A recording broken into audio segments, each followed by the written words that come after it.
Merhaba arkadaşlar, yepyeni haberlerle karşınızdayız.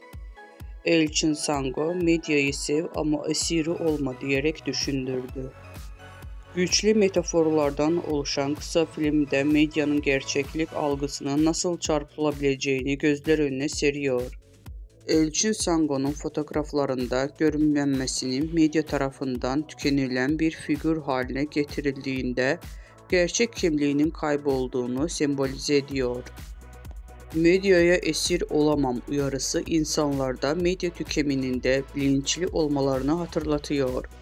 Bu kısa filmde Sango medyanın güçlü ve bireyleri üzerinde etkisini eleştirirken izleyiciler medya tüketiminin de dikkatli ve bilinçli olmaları gerçeğini hatırlatıyor.